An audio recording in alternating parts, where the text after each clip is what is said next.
കടിക്കുന്ന ഇതൊന്നുമല്ലല്ലോ. അത് നോക്കണേ.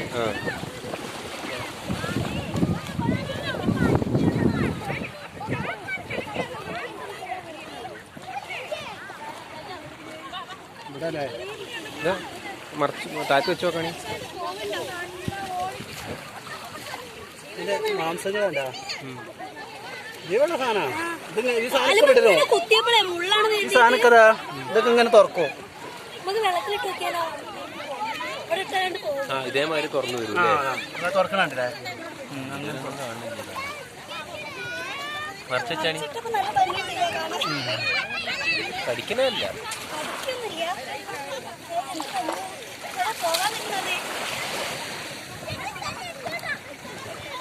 ഇത് ധനുഷ്കോടി സ്പെഷ്യൽ.